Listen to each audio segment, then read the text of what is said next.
અભિનેત્રી પૂનમ પાંડેની આવી સસ્તી પ્રસિદ્ધિ માટેની હરકત જોઈને સૌ કોઈ સ્તબ્ધ છે। આવી હરકત બાદ આ સવાલ તમારા અને મારા સૌ કોઈના મનમાં છે કે આવું શા માટે? એક ગંભીર મુદ્દાને, ગંભીર બીમારીને મજાક બનાવવાની આવી હરકત કોઈ કેવી રીતે કરી શકે અને શું હાલત હોય છે એ દર્દીઓની જે આ બીમારી સામે ઝઝૂમે છે? જો વાત કરવામાં આવે પૂનમ પાંડેએ શું કર્યું છે તેના વિશે આપને જણાવું તો પૂનમ પાંડે ગઈકાલે જે પ્રમાણે સમાચાર આવે છે, સવારના સમયે આ સમાચાર આવે છે કે પૂનમ પાંડે જીવિત નથી, તેનું નિધન થઈ ચૂક્યું છે। પૂનમ પાંડે એક એવી વિવાદિત અભિનેત્રી રહી છે કે જે પોતાની શરૂઆતથી જ ચાહે પોતાની બોલ્ડનેસના કારણે થઈને ચર્ચામાં રહી હોય, પોતાના બિંદાસ બેબાક અંદાજના કારણે થઈને ચર્ચામાં રહી હોય। 2011માં જ્યારે વર્લ્ડ કપ રમી રહી હતી ભારતની ટીમ, ત્યારે તેણે પોતાના કપડાં ઉતારવાની જાહેરાત કરી હતી। આ પ્રકારની જાહેરાતોના કારણે થઈને પૂનમ ચર્ચામાં આવી હતી। ત્યારબાદથી જો વાત કરવામાં આવે, પૂનમે મૂવીઝની અંદર પ્રયાણ કર્યું, નશા મૂવીથી ડેબ્યુ કર્યું પૂનમ પાંડે અને ત્યારબાદથી સતત ને સતત લગભગ 2011 બાદથી જ 2013માં જ્યારે મૂવી આવી, ડેબ્યુ કર્યા બાદથી 10 વર્ષની જે કરિયર રહી છે પૂનમ પાંડેની, તે વિવાદોથી ભરેલી રહી છે। ચાહે પછી એ લોકઅપ સિઝન 1ની અંદર સામેલ થઈને પોતાના અંદાજ ઝળકાવવાની વાત હોય કે પછી ખતરો કે ખિલાડીમાં ખતરાના ખેલ ખેલતી જોવા મળે પૂનમ, મોટા ભાગે પૂનમ જે છે ઇવેન્ટ્સની અંદર જ્યારે જોવા મળી છે પોતાના બોલ્ડ અંદાજમાં જોવા મળી છે। પૂનમ પાંડે એક એવી અભિનેત્રી કે જેના ઘણા બધા ફેન્સ પણ છે, જેના ઘણા બધા ફોલોઅર્સ પણ છે। અને પૂનમ પાંડેએ શું કર્યું છે? પૂનમ પાંડે 11 વાગે ગઈકાલે જે પ્રમાણે સમાચાર આવ્યા, પૂનમ પાંડેની ડેથ થઈ ગઈ છે અને આજે અચાનકથી પૂનમ પાંડે જીવિત સામે આવે છે અને સવાલોના ઘેરામાં ઘેરાઈ જાય છે। કારણ કે સવાલો એ છે, આ સવાલોની જો વાત કરવામાં આવે, આવું શા માટે? જો વાત કરીએ, આપણી સાથે આજે ચર્ચા કરવા માટે થઈને અભિનેત્રી ઉર્વશી સોલંકી જોડાયેલા છે। ઉર્વશી, સ્વાગત છે આપનું સંદેશ ન્યૂઝમાં। સૌથી પહેલા તો જે પ્રમાણે પૂનમ પાંડે આ હરકત કરી છે, આ હરકત માટે થઈને તમારે શું કહેવું છે, જાણવા માંગીશું। Thank you so much for inviting me here. અને આ હરકત માટે હું એવું કહેવા માંગીશ કે સર્વાઇકલ જે કેન્સરની વાત છે એ બહુ મોટી સમસ્યા છે આપણા ભારત દેશની, અને એના વિશે આટલી મોટી મજાક કરવી એ બહુ જ ખોટું કહેવાય। એકચ્યુઅલી એક એક્ટ્રેસ તરીકે કોઈના સેન્ટિમેન્ટ સાથે ના રમવું જોઈએ અને આવો મોતનો તમાશો ના કરવો જોઈએ। તો અને આજે સંદેશ ન્યૂઝ આટલી મોટી ડિબેટ કરી રહ્યું છે જ્યારે સર્વાઇકલ કેન્સરની, તો મારું કહેવું છે કે જે પણ સારા સર્જન ડોક્ટર છે, તો આનો એક સ્પેશિયલ પણ એપિસોડ તમે રાખીને એ કેન્સર શું છે એ લોકો સુધી જાણ થાય એવું ઈચ્છું છું। બિલકુલ ઉર્વશી, પરંતુ અહીંયા સવાલ એક એ થઈ રહ્યો છે, કદાચ વિચાર સારો છે, સર્વાઇકલ કેન્સર વિશે જાગૃતિ ફેલાવવા માટે થઈને પૂનમ પાંડેએ આ હરકત કરી છે એવું તેમણે પોતાનું જે નિવેદન આપ્યું છે એની અંદર કહ્યું છે કે ભાઈ જાગૃતિ તો આવી છે અને મારું જે મેં હરકત કરી છે, મેં જે કામ કર્યું છે, જે મોતનું નાટક કર્યું છે, તેના કારણે થઈને લોકો સર્વાઇકલ કેન્સર વિશે વાત કરતા થયા છે। એટલે પોતાની જે આ હરકત હતી તેને તો તે સિદ્ધિ જ માની રહી છે। આવું કેટલું યોગ્ય? એકચ્યુઅલી આ યોગ્ય નથી, કારણ કે તમે મોતની વાત કરીને આવી અવેરનેસ ફેલાવો તો એ બહુ જ ખોટું છે। અવેરનેસ ફેલાવવાના ઘણી બધી રીતો છે, વાયરલ થવા માટે, ટ્રેન્ડિંગમાં આવવા માટે પણ ઘણી બધી રીત છે। તો અવેરનેસ માટે તમે સારા ન્યૂઝ મૂકો, એના વિશે કોઈ વિડીયો બનાવીને મૂકો, એની કોઈ વાત કરીને મૂકો, but this is the very wrong way કે આવી રીતે પોતાને હું મરી ગઈ છું સર્વાઇકલ કેન્સરથી। તમે ઘણા બધા સર્વાઇકલ કેન્સરથી જે આજે દેશમાં પીડાઈ રહ્યા છે એ લોકોને તમે બહુ જ ગલત ન્યૂઝ આપી રહ્યા છો, એ લોકોના ફેમિલીના સેન્ટિમેન્ટ સાથે રમી રહ્યા છો કે ભાઈ સર્વાઇકલ કેન્સરથી અમારું પેશન્ટ આવી રીતે અચાનક મરી ગયું। તો આ પ્રશ્ન ઘણા બધાના મનમાં થયો હશે અને ઘણા બધા આ વસ્તુથી મતલબ પીડિત અને દુઃખી થયા હશે આ ન્યૂઝ સાંભળીને। તો એકચ્યુઅલી આ સરાસર ગલત છે। પોતાની જાતને પીઆર કરવા માટે કે ટ્રેન્ડિંગમાં આવવા માટે ઘણા બધા વે છે। This is not a right way. બિલકુલ, અમારી સાથે અત્યારે ડોક્ટર પ્રશાંત ભીમાણી પણ જોડાયેલા છે, જાણીતા મનોચિકિત્સક છે। ડોક્ટર પ્રશાંત ભીમાણી, આપનું સ્વાગત છે સંદેશ ન્યૂઝમાં। પ્રશાંતજી, સૌથી પહેલા તો એ જ સવાલ થાય કે પૂનમ પાંડેની હરકત વિશે અત્યારે ચારેકોર ચર્ચા છે અત્યારે, અને પૂનમ પાંડેએ જે કર્યું છે તે ચર્ચા માટે જ કર્યું છે તેવું તેનું કહેવું છે। આ માનસિકતા આવે છે ક્યાંથી?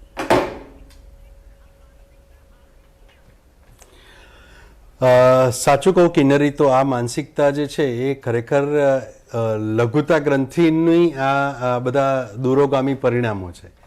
વ્યક્તિને કાં તો એને મનની અંદર લઘુતા ગ્રંથિ હોય, અને બીજું કે જેને સ્વરથી કહીએ છીએ, જેને નાર્સિસિસ્ટિક બિહેવિયર કહીએ છીએ, એના માટે થઈને એ કંઈ પણ હદે વ્યક્તિ જઈ શકે અને એ લોકોનું ધ્યાન ખેંચવા માટે ગમે તે કરી શકે. આવા લોકોનું વ્યક્તિત્વ જે છે એને મનોવિજ્ઞાનની ભાષામાં હિસ્ટોરિયોનિક પર્સનાલિટી કહેવાય છે, અને નાર્સિસિસ્ટિક વ્યક્તિત્વ એનું કહેવાય છે. એનો અર્થ એવો થાય કે વ્યક્તિ એવું હંમેશા સતત ઈચ્છતી હોય કે લોકો મારી તરફ જોયા કરે, મને મારા પર ધ્યાન આપે અને મારા વિશે જ વાતો કરે. અને આ પ્રકારનું જે કંઈ પણ વર્તન થયું એના પરથી તો ચોક્કસ સાબિત થાય છે કે આ પૂનમ પાંડેની આ હરકત જે છે એ ડેફિનેટલી એબનોર્મલ છે. એનું આગળનું વ્યક્તિત્વ પણ આપણે તપાસીએ કે વર્તનો જોઈએ તો એણે આ પહેલાં ઘણા આવા ગતકડા કર્યા છે કે જેના લીધે કોઈ પણ લોકોને એમ થાય કે ના ચાલો આપણે જોઈએ. બરાબર, આવા જ બીજા એક બે જણ પણ છે, જેમ કે બહુ ફેમસ છે લોકો, જેમ કે રાખી સાવંત છે, ઉર્ફી જાવેદ છે. આ બધા લોકો પણ એવું કંઈક કર્યા કરે છે કે જેને કારણે લોકોનું ધ્યાન એ બાજુ ખેંચાય. અને હવે ખબર નહીં કેમ પણ એક જગ્યાએ બહુ ખરાબ રીતે એક વાત વહેતી થઈ ગઈ છે કે એની publicity is a good publicity. એટલે એવું માનીને લોકો કંઈ પણ ચલાવ્યા કરે છે, અને એના લીધે ક્યાંય કોઈ જાત, જેમ બહુ આગળ વાત સરસ થઈ કે આવા પેશન્ટ ખરેખર જે હશે એમને કેટલું બધું દુઃખ થતું હશે કે એમની ભાવનાઓ સાથે આ રમત થઈ ગઈ.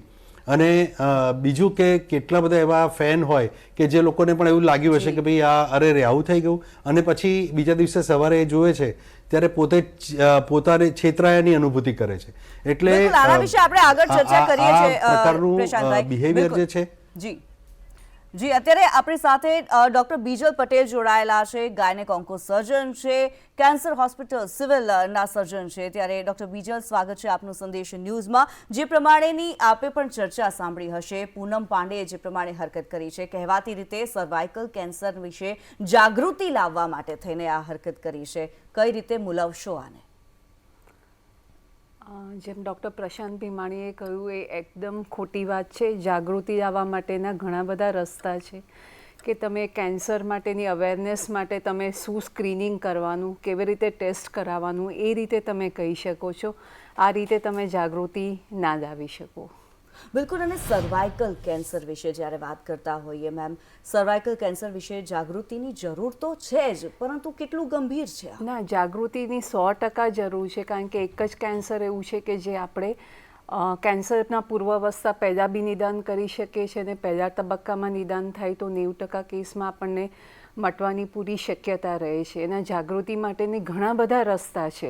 આ રીતે રસ્તો કરવાનો કોઈ અર્થ નથી. એ જાગૃતિ માટે એવું બી કરી શકે કે શું એના ચિહ્નો છે, કઈ રીતે ટેસ્ટ કરાવવા જોઈએ. હું પેપ ટેસ્ટ કરાવું છું, તમે લોકો પેપ ટેસ્ટ કરાવો, કે જેના માટે મહિલાઓ ડરે છે તપાસ કરાવવા માટે કે કરાવવા જઈશું અને કંઈ નીકળશે. તો એ રીતે જાગૃતિ કરી શકે કે હું નિયમિત કરાવું છું, તમે કરાવો, ડરવાની કોઈ જરૂર નથી.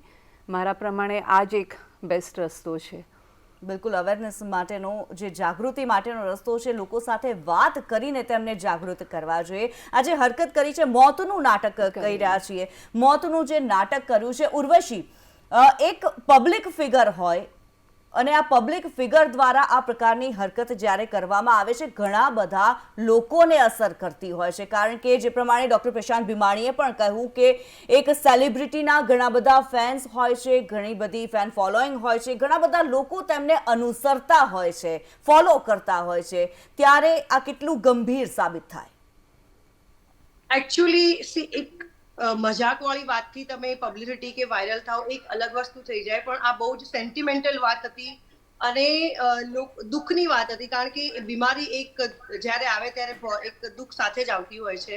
તો આવી વાત સાથે પ્લે કરવું એ બહુ જ ખોટી વાત છે, અને આ એકચ્યુઅલી સ્વીકારવા જેવી વાત છે જ નહીં. તો આવી હરકત આગળ ફ્યુચરમાં પણ કોઈ ના કરે. આઈ હોપ કે આટલા ન્યૂઝ જોઈને કે પૂનમ પાંડેના ન્યૂઝથી પ્રેરાઈને કે આવું ના જ કરવું જોઈએ.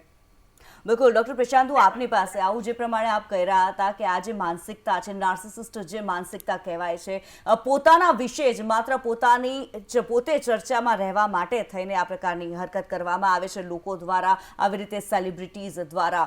એક લિમિટ જરૂરથી હોવી જોઈએ. આ લિમિટ લોકો સમજતા કેમ નથી યા સમજવા માંગતા નથી? અત્યારે દરેક જણને બહુ ઝડપથી બધું જ જોઈએ છે. એમાં વાયરલ પણ જલ્દી થઈ જવું છે, પોતાને ફેમસ પણ જલ્દી થઈ જવું છે, પોતાને ઘણા બધા એવા રિઝલ્ટ પણ ઝડપથી જોઈએ છે, શોર્ટકટથી બધું જ જોઈએ છે. એટલે કદાચ હું માનું છું ત્યાં સુધી એની જે PR એજન્સી કે એવું કંઈક હશે, એણે પણ આઈડિયા આપ્યો હોય કે પોતે પણ આઈડિયા PR એજન્સીને આપ્યો હોય કે આપણે એવું કંઈક કરીએ કે આજ સુધી કોઈએ ના કર્યું હોય અને લોકોનું ધ્યાન ખેંચાય. કદાચ તમે જોશો કે આવા કિસ્સાઓ બહુ જ જૂજ જોવા મળે છે દુનિયામાં, પબ્લિસિટી માટેના ખાસ કરીને. તો લોકોએ એ સમજવું જરૂરી છે કે આવું કેમ થાય છે, કારણ કે આ જે છે એ ઇન્સ્ટન્ટ ફેમસ થવા માટે એની જે નીડ છે અંદરની, એ નીડ કઈ છે તો કે એ ખરેખર એને લઘુતા ગ્રંથિથી પીડાતા હોય છે ને એને સુપિરિયર બતાવવું છે પોતાને કે બીજા કરતાં હું આગળ છું, જે મારી સાથેના કે મારા કોમ્પિટિટર્સ જે છે એના કરતાં હું ઘણી બધી આગળ છું અને હું જ સર્વશ્રેષ્ઠ છું એવું સાબિત કરવાની એને હોડ હોય છે. તમે જોશો કે કદાચ આ જ પૂનમ પાંડે, કદાચ આપણો આ ઇન્ટરવ્યૂ તો રેકોર્ડ થશે જ, થોડા વખત પછી કોઈક બીજું એવું ગતકડું કરશે કે જેથી લોકોનું ધ્યાન ખેંચાય. એટલે આ એમના વ્યક્તિત્વનો જે એક ભાગ હોય છે ને એટલા માટે આવું કરે છે. આને ઘણા બધા બીજા લોકો ફોલો કરીને આવું ન કરે એ જોવાની જવાબદારી આપણી છે. કારણ કે આનાથી આમ કહીએ કે એનાથી નુકસાન શું થયું, તો એવું નથી. એનાથી એક ખોટો ટ્રેન્ડ ઊભો થઈ રહ્યો છે અને એના લીધે ધીરે ધીરે ધીરે લોકો ફેમસ થવા માટે કશું પણ કરે છે. તમે જુઓ કે કેટલાક લોકો સમાજ વિરોધી વર્તન કરી બેસે છે, જેને અમે સાયકોપેથિક બિહેવિયર કે સોશિયોપેથિક બિહેવિયર કહીએ છીએ. એવું બિહેવિયર કરીને પણ ફેમસ થવા માંગે છે. એક ટ્રેન્ડ ધીરે ધીરે એવો નીકળ્યો થોડા વર્ષો પહેલા, એન્ટી હીરોનો ટ્રેન્ડ, જો તમને ખબર હોય તો. આ એન્ટી હીરોનો ટ્રેન્ડ એટલે શું કે વિલન તરીકે પણ વ્યક્તિ જે પોતે ખરેખર નાયકનું કામ કરતો હોય એ વિલન તરીકેનો રોલ કરી અને આખા વિલનની સાયકોલોજીને સ્ટ્રોંગર કરે અથવા તો એને એક છબીને સ્ટ્રોંગ કરે કે ભાઈ આ તો માણસની અંદર જ છે, રામ રાવણ અંદર જ છે એમ કરીને એ બાબતને બહુ મહત્વ અપાતું ગયું. અને એના લીધે આપણે એનિમલ પિક્ચર જે આવ્યું એ એનું પરિણામ છે, તમે સમજો. એટલે આ બધું જે છે એના સાયકોલોજીકલ કોન્સિક્વન્સીસ છે. બિલકુલ. અને જે પ્રમાણે મૂવીઝની વાત કરી રહ્યા છો, આવી મૂવીઝ લોકોના માનસ ઉપર ઘણી બધી અસર કરતી હોય છે. તેના વિશે આગળ વાત કરીશું, પરંતુ ડોક્ટર બીજલ, અહીંયા આપની પાસેથી એ જાણવા માંગીશું, સર્વાઇકલ કેન્સર એક ગંભીર બીમારી છે જે મોટા પ્રમાણમાં મહિલાઓની અંદર જ્યારે જોવા મળતી હોય છે. ઘણી બધી મહિલાઓએ આ પૂનમ પાંડેના મોતના સમાચાર જાણ્યા હશે. આ મોતના સમાચાર સાંભળીને તેમના પર શું વીતી હશે અને આ સર્વાઇકલ કેન્સરની જે બીમારી છે તેની અંદર કેવો અનુભવ મહિલાઓને થતો હશે? આપે તો નજર જોયું હશે, તેના વિશે જાણવા માંગીશું. ગર્ભાશયના મુખના કેન્સર ની મેઇન ટ્રીટમેન્ટ કહીએ તો જો પહેલા બીજા સ્ટેજમાં હોય તો ઓપરેશન હોય છે, ત્રીજા સ્ટેજમાં રેડિયોથેરાપી અને કીમોથેરાપી હોય છે. જે અમારી મહિલાઓ ગભરાતી હોય છે એ રેડિયોથેરાપી, શેક, જેની માટે બહુ જ ગેરમાન્યતાઓ ફેલાયેલી હોય છે. દરેક મહિલાને અમે કહીએ કે શેક લેવાની જરૂર છે તો સીધું શેક સિવાય બીજો કોઈ ઉપાય નથી એ લોકો માટે. અને એ લોકોએ એવું હોય છે કે એમના નજીકના કોઈના બી કુટુંબમાં જોયું હોય કે શેક પછી દર્દીની હાલત ખરાબ થઈ હોય, ત્યારે અમે મહિલાઓને સમજાવતા હોય છે કે એ લોકોનો રોગ ઘણો વધી ગયો હોય છે, એને લીધે એમને તકલીફ થઈ છે. બાકી શેકથી 50% દર્દી સારા બી થતા હોય છે, જે અમારી સાથે રોજ નિયમિત ફોલોઅપમાં આવતા હોય છે. પણ જે આ મહિલાઓ શેકથી ડરી રહી છે, કેન્સર અને શેક, એ વાત આવે તો એ લોકો ટ્રીટમેન્ટ માટે અમારી પાસે નથી આવતા. એ જ મહિલાઓ માટે આ ખોટો મેસેજ જઈ રહ્યો છે કે કેન્સર થયું અને મોત થઈ ગયું, એમ કેન્સરમાંથી એ સારી ના થઈ. કેન્સર એટલે માત્ર ને માત્ર મોત એવું નથી. હવે માણસની અંદર એક ગ્રંથિ હોય છે અને એને કેટલો લાગે. હા, એને એમાં તમે આવો સમાચાર આપો છો તો એબ્સોલ્યુટલી ખોટી વાત છે. અને અમને ઘણી તકલીફ પડે છે. અમારું એક જ આશય હોય કે પેશન્ટ રિઝલ્ટની આશા રાખ્યા વગર જે ટ્રીટમેન્ટ છે એ પૂરી કરે, પછી આપણને ખબર પડે કે એને રિસ્પોન્સ આવ્યો છે કે નહીં. પણ અમારા જે પેશન્ટો આવે છે એમાં 30થી 40% પેશન્ટો પૂરી ટ્રીટમેન્ટ નથી કરતા. એમાં મોટાભાગનું પરિબળ આ ડર હોય છે અને એમાં આવા જે ઇન્સિડન્ટ્સ બનતા હોય છે એ આ વસ્તુનો વધારો કરી રહ્યા છે. એટલે ફરી જેમ ડૉક્ટર ભીમાણી કહી રહ્યા છે, આ ખોટો દાખલો સમાજમાં ના બેસવો જોઈએ અને એના માટે આપણે જ પ્રયત્ન કરવા પડે. બિલકુલ, અહીંયા ઉર્વશી પાસે જવા માંગીશ. ઉર્વશી, જે પ્રમાણે ડૉક્ટર બીજલે પણ વાત કરી કે જે મહિલાઓ આ રોગની સામે, આ બીમારીની સામે ઝઝૂમી રહી છે, તેમને એક ખોટો મેસેજ જઈ રહ્યો છે. શું હવે સેલિબ્રિટીઝ ઉપર વિશ્વાસ કરશે લોકો? સેલિબ્રિટી પર વિશ્વાસ કરવાની વાત નથી. આ એક વાયરલ સ્ટન્ટ હતો જે બહુ જ ખોટો હતો. અને ચલો આ જે થયું એના પરથી હું એક વસ્તુ જરૂર કહેવા માંગુ છું કે ઘણા બધા સેલિબ્રિટીઝ છે તો અને આટલી ન્યૂઝ ચેનલ્સ જે આ ન્યૂઝને વાયરલ કરી રહી છે કે પૂનમ પાંડે આવું કીધું, તો એની સાથે સાથે હું ઈચ્છું છું કે આના વિશે જે બી સારા સારા સર્જન ડોક્ટર્સ છે, ઘણા લોકોને સર્વાઇકલ કેન્સર વિશે ખબર જ નથી કે આ છે શું, કઈ રીતે થાય છે અને એની ક્યોર કઈ રીતે કરવી. તો આઈ હોપ કે સંદેશને હું પર્સનલી રિક્વેસ્ટ કરું છું કે જેટલા ડોક્ટર પણ અહીંયા આવ્યા છે કે એક સ્પેશિયલ એપિસોડ બનાવીને આની રજૂઆત થાય અને લોકો સુધી આ ન્યૂઝ બહુ જ સારા વેથી પહોંચે કે ભાઈ આ જે કેન્સર છે એ ક્યુરેબલ છે અને એને આ રીતે ક્યોર લઈ શકાય કે જેથી એ ના થાય, અને થાય તો એને એમાંથી કઈ રીતે બહાર નીકળી શકાય. કારણ કે આજે ઘણા બધા કેન્સર છે જે મતલબ ક્યુરેબલ છે અને એમાંનું આ એક સર્વાઇકલ કેન્સર છે. તો આ મારું એક રિક્વેસ્ટ છે સંદેશ ચેનલને. બિલકુલ ઉર્વશી, જે પ્રમાણે આપ કહી રહ્યા છો, સંદેશ ન્યૂઝનો એક ઉદ્દેશ એ રહ્યો છે કે લોકો સુધી સાચો મેસેજ પહોંચે, લોકો સુધી જાગૃતિ પહોંચે, જાગૃતિ આવે લોકોની અંદર, એ કોશિશ રહી છે. ત્યારે ડૉક્ટર બીજલની સાથે જે ચર્ચા કરી, ડૉક્ટર પ્રશાંત, આપને પણ એ જ એક પ્રશ્ન આપની પાસેથી જે મને થઈ રહ્યો છે એ જાણવા માંગીશ. જે પ્રમાણે ઘણી બધી મહિલાઓ જે આ બીમારીની સામે ઝઝૂમે છે, આ બીમારીથી જે પીડાય છે, એ લોકોએ જ્યારે આ મેસેજ જોયા હશે, એમના મન ઉપર શું વીતી હશે, કેવો ડર લાગ્યો હશે, વિચારી પણ નથી શકાતું અત્યારે, પરંતુ આપની પાસેથી જાણવા માંગીશ. એટલે જે લોકોને આ બીમારી થઈ હોય એમને ચોક્કસપણે કોઈ પણ કેન્સરના પેશન્ટને એટલું તો નક્કી છે કે એને સૌથી પહેલું એને મૃત્યુ સામે દેખાય છે. અને મૃત્યુ સામે દેખાય એનો અર્થ એવો થયો કે આપણા સમાજમાં એક ખોટી માન્યતા પણ બંધાઈ ગઈ છે કે કેન્સર એટલે કેન્સલ. એટલે આ જે આખી જે વાત છે એના લીધે ઘણા બધા લોકો પહેલાં કેન્સરના નામથી જ બીવે છે. પણ ડૉક્ટર બીજલબેને જેમ કહ્યું, ને કદાચ હું એમને બીજું પણ કહીશ કે એ લોકો જે HPV વેક્સિનની પણ વાત કરે, હ્યુમન પેપિલોમા વાયરસ માટેની વેક્સિન પણ છે, અવેલેબલ છે. એટલે હવે સર્વાઇકલ કેન્સર નહીં પણ બીજા ઘણા બધા કેન્સર વિશેની સારવાર બહુ સરસ રીતે ઉપલબ્ધ છે. એટલે આપણે અત્યારે એ સમજવું જરૂરી છે કે ફિયર જે છે એ ફિયર લોકોએ રાખવાની જરૂર નથી. માત્ર ને માત્ર વૈજ્ઞાનિક માહિતી ઉપર જ આધાર રાખવો અને ડૉક્ટર તમારા જે કહે છે એને બરાબર ફોલો કરવું. સહેજ પણ બીવાની જરૂર નથી, કારણ કે હવે સમય બદલાયો છે, વિજ્ઞાન ખૂબ આગળ વધ્યું છે અને આ બધા પ્રકારના જો વધારે પડતા ફિયર લાગતા હોય તો એના માટે કાઉન્સેલિંગ પણ લઈ શકાય છે. ઘણી બધી વખત સાયકોથેરાપી પણ મદદ કરે છે અને વ્યક્તિને ફિયરમાંથી બહાર કાઢે છે.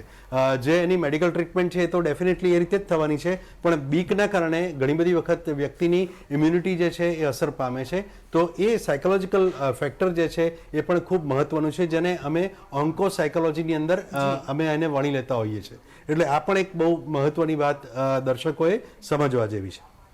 બિલકુલ, ત્યારે ડૉક્ટર ભીમાણી, અહીંયા એ સવાલ જરૂરથી થાય કે આપ જે પ્રમાણે કહી રહ્યા છો કે જાગૃતિ માટે થઈને ડૉક્ટર્સ દ્વારા, ઘણી બધી સંસ્થાઓ દ્વારા મહેનત કરવામાં આવતી હોય છે, કોશિશ કરવામાં આવતી હોય છે કે અવેરનેસ લાવવામાં આવે, પરંતુ પૂનમ પાંડે જેવા લોકો આવીને લોકોના મનની સાથે રમત રમી જાય છે, લોકોના મનને આવી રીતે છંછેડી જાય છે, તેમની સામે કેવા પગલાં લેવા જોઈએ?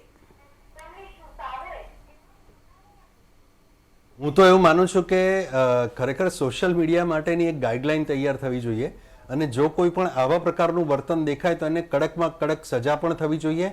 મે બી કદાચ એના નિયમો જુદા હોઈ શકે, એના માટે તો કાયદાવિદ કહી શકે વધારે સારી રીતે, એ મારો વિષય નથી. પણ હું એટલું ચોક્કસ કહું છું કે આના કારણે સમાજના ઘણા બધા લોકો પર નકારાત્મક અસરો થાય છે અને એને એ પ્રમાણે સોશિયલ કલ્પ્રિટ ગણવા જોઈએ કે સમાજમાં જેમ ઘણા બધા લોકો સમાજની અંદર તમે બીજું બધું જવા દો પણ રસ્તા પર ભયજનક ડ્રાઇવિંગ કરતા હોય છે કે ભાઈ મારે ફાસ્ટ ચલાવી છે ગાડી તો હું ફાસ્ટ ચલાવીશ ટ્રાફિકની અંદર, પછી ટ્રાફિકના નિયમોનું જે થવું હોય તે થાય. એ પોતાના નિજાનંદ માટે ગાડી ફાસ્ટ ચલાવે છે પણ એ ધ્યાન રાખતા નથી કે બીજાને નુકસાન થઈ શકે. બરાબર એવું જ આમાં છે કે મારે જે વર્તન કરવું હું મારી વોલ પર કરી શકું, તમારે એમાં ચિંતા કરવાની જરૂર નથી. જે લોકો આવું કહે છે એ લોકો સમાજની જવાબદારી નિભાવતા નથી. અહીંયા આપણે એવું નથી કહેતા કે કોઈ દરેકને કંઈ પણ કહેવાનો અધિકાર છે, પણ એવું કહેવાનો અધિકાર નથી કે જેનાથી સમાજ પર નકારાત્મક અસરો થાય છે. તમે એના માટે ડિબેટ કરો, ચર્ચા કરો, તમે તમારો ઓપિનિયન રજૂ કરો, એ બધી જ ડેમોક્રેટિક રીતે લોકશાહીયુક્ત કોઈ પણ ચર્ચાને સ્થાન છે.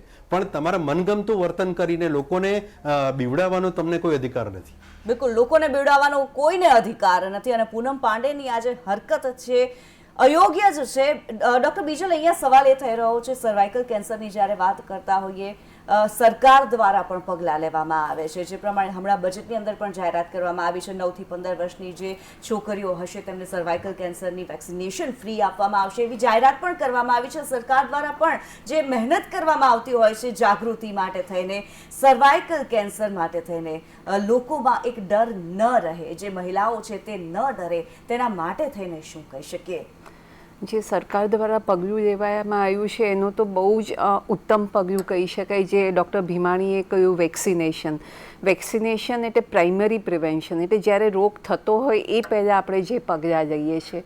અને 9 થી 15 વર્ષની દીકરીઓને જ્યારે 2 ડોઝ વેક્સિનેશન કે 1 ડોઝ વેક્સિનેશન આપીએ તો જે હ્યુમન પેપિલોમા વાયરસથી સર્વાઇકલ કેન્સર થાય છે એની સામે લગભગ 90% આપણે પ્રોટેક્શન આપી શકીએ છીએ.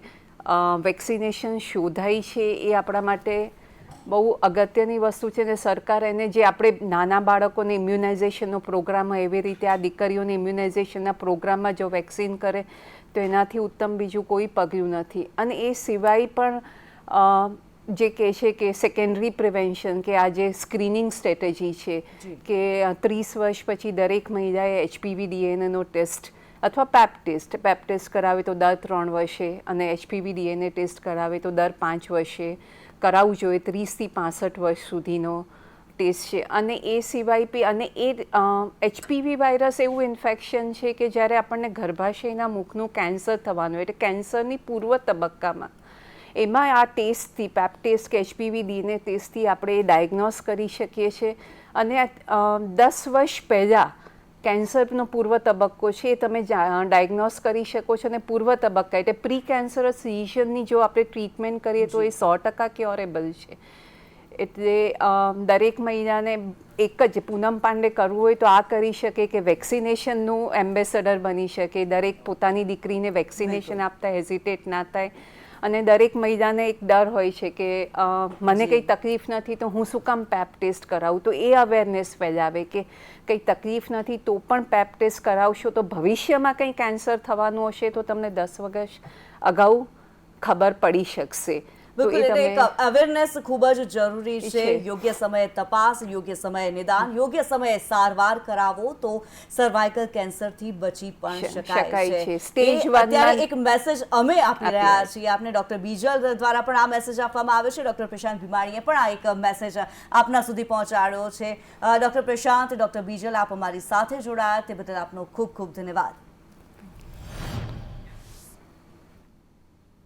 તો જે પ્રમાણે પૂનમ પાંડેએ આ હરકત કરી છે, જે દર્દીઓ છે સર્વાઇકલ કેન્સરના તેમને ડરાવવાની કોશિશ કરી છે, તેની ભલે તેમના માટે થઈને એક અચીવમેન્ટ હોય, એક સિદ્ધિ હોય, પરંતુ સદંતર રીતે તેની આ હરકત જે છે તે અયોગ્ય છે.